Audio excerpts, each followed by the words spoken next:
За бүгдээрээ сайн байцгаана уу? Сая сайхан сэргэж авсан бахаа гэж бодож байна. За намайг Одон Чим гэдэг мал эмнэлгийн хүрээлэнгийн вирус судлалын лабораторийн эрдэм шинжилгээний ажилтан байгаа. Өнөөдөр та бүхэндээ би үхрийн айрс товрот хүчний талаар дооч мэдээллийг танилцуулаад өөрийнхөө хийсэн судалгааг танилцуулъя гэж бодлоо. За үхрийн айрс товрот хүчин болохоор Poxvirus-гийн Capribocus төрөлд хамаардаг ДНХ агуулдаг вирус юм байна. Дэлхийн нийтэд өргөн дархалттай, за хил дамжин халдварладаг, эдийн засгийн маш их хохирол учруулдаг өвчин байгаа. За Монгол улсад болохоор 2021 оноос бол дархаж эхэлсэн байгаа. Уг өвчин гарснаас хойш оншилгоо, вакцинжуулалт, за нөхөн төлбөр гэх бусад бүх зардлууд бол маш хэмжээний зардлыг гаргасан байдаг.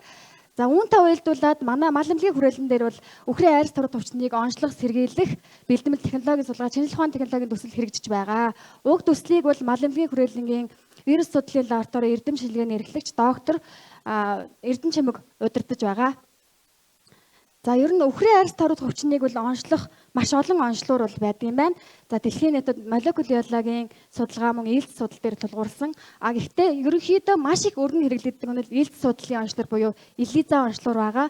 За сүүлийн үед бол 2019 оноос хойш үхрийн айрс товрот өвчин дээр бол иммун пероксид за монолоир ассей буюу бидний нэрлснээр фермент толох эсрэг биемийн урмал бол одоо гарч ирсэн байгаа. За энийг юу худалдаанд байгаа худалдааны ELISA-гаас юугаараа ялгаатай юм бэ гэхээр одоо бол энэ нь бүтэн вирусын эсрэг төрөлчдөр суурилсан хэрэглэхэд хэлбэр. За мөн одоо яг ELISA онцлогураас бол ELISA уншигчийг ашигладгүй гэдгээрээ бол давуу талтай ялгаатай байгаамаа. За бидний нээлт олд амжилт гэж. За энэ дээр бол бид үхрийн айрс товрот хүчнийг онцлох одоо онцлогурыг бэлтгэн нутагшуулъя гэж зорьсон байгаа. Үүндээ бол бид нар энэ иммун пероксидоз монолоир ассей буюу бидний нэрлснээр фермент толох эсрэг биемийн урмлыг бол эсрэг төрчийг бэлтгэсэн онцлогурын үр дүн бусад онцлогуруудтай харьцуулъя гэдэг зорилтыг бол тавьсан байгаа. За бид болохоор 2021 онд Монгол улсад анх удаа гарсан үхрийн айрс товрот хүчнийхөө вирусыг бол ялгаж аваад баталгаажуулсан байсан. Уг вирусээ ашиглан эсрэг төрчийг суулгасан хавтанг бол бэлтгэсэн байгаа. За хавтанг бол амжилттай бэлтгэж авсан. За аюулгүй байдал мэдээж вирус суулгасан учраас аюулгүй байдлыг шалгаж үзэх хэрэгтэй. Бид аюулгүй байдлыг бол шалгаж үзсэн. За идэвхтэй байдлыг бол одоогийн байдлаар 4 хасах 20 хасах 80 градусуудад бол шалгаж үзсэн бол 4 градусд бол одоо 30 хоног идэвхтэй байсан бол хасах 80-аас 20 градус бидний одоо хамгийн сүүлийн үзсэн байдлаар 5 сар хүртэл идэвхтэй байна гэж утсан байгаа. За энэ хүү онцлогур нь болохоор бол ELISA уншигч шаардлагагүй нүдээр харах боломжтой. За мөн бас нэг давуу тал нь бол гэрлийн микроскопоор үр дүнгээ харах боломжтой.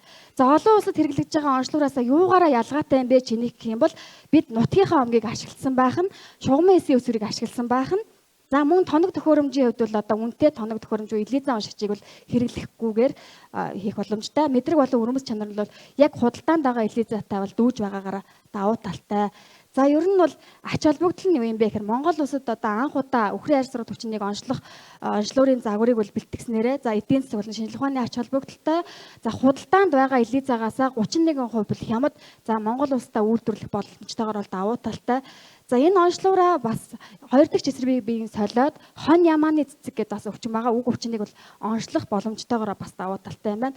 Бидний цаашдын алсын хараа бол одоо Монгол улстай ялгаж авсан вирусээ ашиглан рекомбинант уургийн загвар дээр суурилсан ELISA-г бий болгох, өөрсдийнхөө бүтээсэн онцлогурыг хэрэглээнд нэвтрүүлэх, мөн сэргийлэх бэлтгэлийг технологиг боловсруулах гэсэн юм зорилтуудыг тавиад ажиллаж байна. За анхаарал хандуулсан та бүхэнд маш их баярлалаа.